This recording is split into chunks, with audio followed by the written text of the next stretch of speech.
سر میرا سوال یہ ہے کہ کیا حضور صلی اللہ علیہ وسلم کے روضہ مبارک کا دروازہ کسی وی آئی پی کے لیے، کسی بادشاہ کے لیے کھولا جاتا ہے؟ جی نہیں، یہ بھی ایک ایسا مسئلہ ہے جو لوگوں میں بہت پھیل گیا ہے اور غلط مشہور ہو گیا ہے لوگوں کے اندر۔ لوگ یہ سمجھتے ہیں کہ فلاں بادشاہ وغیرہ آتے ہیں اور وہ نبی صلی اللہ علیہ وسلم کی قبر کی زیارت کے لیے جاتے ہیں۔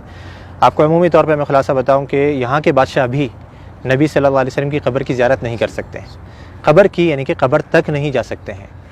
صحیح، ہم بھی جو جاتے ہیں، آپ نے دیکھا ہوگا ہم کہاں تک جا سکتے ہیں؟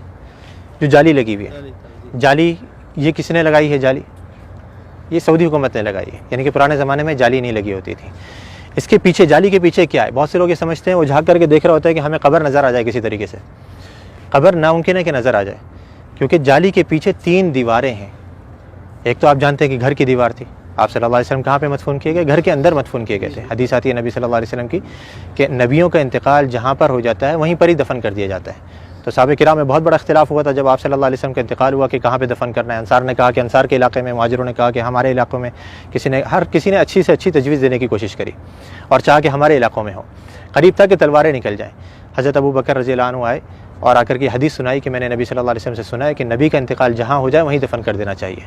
تو صحابہ کرام یہ تھے کہ جو ابھی جنگ چھڑنے والی تھی، فوراً تلواریں اپنے بند کر دی گئیں۔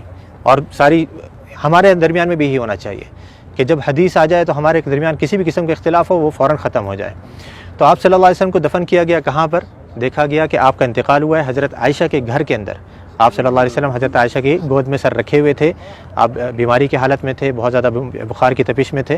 تو آپ صلی اللہ علیہ وسلم کو وہیں پر ہی مدفون کر دیا گیا جس جگہ پہ آپ کا انتقال ہوا۔ تو وہ جگہ کون سی تھی؟ گھر۔ اب گھر کی ظاہری بات ہے 4 دیواری تھی۔ 4 دیواری کے باہر کچھ عرصے کے بعد پرانے زمانے میں ہی ایک اور دیوار بنائی گئی جس کے 6 کونے تھے۔ 6 کونے، یعنی کہ عام طور پہ 4 کونے ہوتے ہیں نا گھر کے دیوار کے، اس کے 6 کونے بنائے گئے تھے۔ یہ 6 کونے کیوں بنائے گئے تھے؟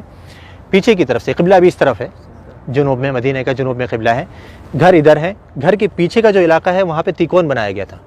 جو دیواریں ہیں وہ تیکون کر کے بنائی گئی تھی۔ کیوں تیکون بنائی گئی تھی؟ تاکہ کوئی شخص جب نماز پڑھے تو اس کی سیدھ نبی صلی اللہ علیہ وسلم کی قبر کی طرف نہیں ہو، ادھر کوئی نماز نہ پڑھ سکے، تاکہ آپ صلی اللہ علیہ وسلم کی قبر سامنے نہیں آئے نماز کے درمیان میں۔ کیونکہ نبی صلی اللہ علیہ وسلم کی حدیث یہاں پہ لکھی ہوئی، آپ نے بورڈ پہ پڑھی ہوگی کہ آپ صلی اللہ علیہ وسلم نے قبرستان میں یا قبر کی طرف رک کر کے نماز پڑھنے سے منع کیا ہے۔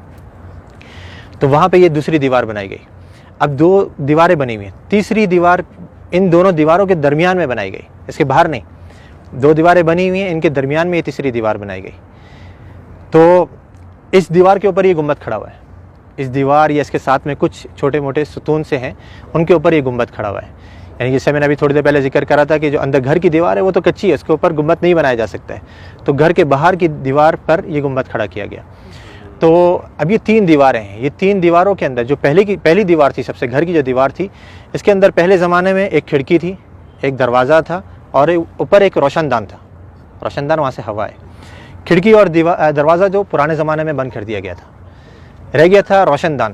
وہ بھی کچھ عرصے کے بعد اس ڈر سے کہیں کوئی پرندہ اندر گر کر کے مر نہ جائے اور اس کی بسان بدبو وغیرہ اندر پھیلے، وہ بھی بند کر دیا گیا بالکل۔ تو اب کوئی اندر جانے کی جگہ باقی رہی؟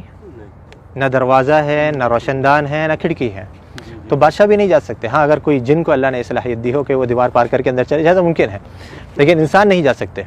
تو اب وہ جو لوگوں کو غلط فہمی ہوتی ہے وہ یوں ہوتی ہے، لوگ یہ سمجھتے ہیں کہ دیکھو ہمارے سامنے دروازہ کھولا گیا اور وہ بادشاہ صاحب یا فلاں وزیر اعظم جو اندر جا رہے ہیں، وہ جالی کا دروازہ کھولا گیا، وہ دیواروں کا دروازہ نہیں۔ وہ دیواروں کا دروازہ تو پیک ہے بالکل، اس کو یہاں کے بادشاہ بھی اندر نہیں جا سکتے۔ تو وہ جالی جو ابھی سعودی حکومت نے لگائی ہے وہ اس لیے لگائی ہے کہ پہلے زمانے میں لوگوں نے گھر کی دیوار سے برکت لینی شروع کر دی تھی، اس کو چوما چاٹی یا اسے مسا کرنا، اس کو چھونا، تو یہ غلط کام ہے۔ جیسے میں نے ابھی ذکر کرا کہ نبی صلی اللہ علیہ وسلم نے آثار کے تتبع سے منع کیا ہے۔ نبی صلی اللہ علیہ وسلم کے بتائی ہوئی شریعت کے مطابق ہم نے عمل کرنا ہے۔ آپ نے کیسے سلام کرنا ہے نبی صلی اللہ علیہ وسلم کے اوپر، آپ وہ سلام کریں گے آپ کو اجر ملے گا، ثواب ملے گا۔ آپ نے جو سلامتی کی دعا کرنی ہے حضرت ابوبکر صدیق کے لیے، عمر فاروق کے لیے، اس پر اجر ملے گا، سنت کے کاموں پر آپ کو اجر ملے گا۔ لیکن دیواروں کی چوما چاٹی کرنا، یا جیسے بہت سے لوگوں کو دیکھا جاتا ہے مسجد نبوی کے در و دیوار کو ابھی بھی وہ اپنے رومال اتار کر کے اس پہ پھیر رہے ہوتے ہیں کہ اس کے اندر برکت منتقل ہو جائے، یا کوئی احرام کا کپڑا لایا ہوا ہوتا ہے، یا کوئی ٹوپی اتار کر کے اس پہ پھیر رہا ہوتا ہے، یہ سب غلط کام ہے۔ تو یہ پرانے زمانے میں جب شروع ہوئے تو اس زمانے کے جو علماء کرام تھے، لوگ کہتے ہیں نا یہ وہابی، تم تو اس زمانے کی پیداوار ہو، ہمیں بیچارے ہم کو وہابی کہتے ہیں، ہم تو اپنے آپ کو وہابی نہیں کہتے۔ تو یہ جو وہابیوں کے عقیدے ہیں نا، جو ان کی نظر میں وہ پرانے زمانے سے چلے آ رہے ہیں۔ تو اس زمانے کے اندر یہ دوسری دیوار بنائی گئی، گھر کے باہر ایک اور دیوار بنائی گئی تاکہ لوگ گھر کی دیوار تک نہیں پہنچ سکیں۔ اب وہ کچھ عرصے تک نئی دیوار تھی، لوگوں کو معلوم رہا کہ بھائی یہ تو نئی دیوار ہے، کچھ نہیں کرنا یہاں پہ، لیکن آہستہ آہستہ پھر نئی نسلیں آتی رہیں، وہ سمجھے کہ یہ بھی گھر کی دیوار ہے، پھر علماء نے ایک اور دیوار بنوا دی۔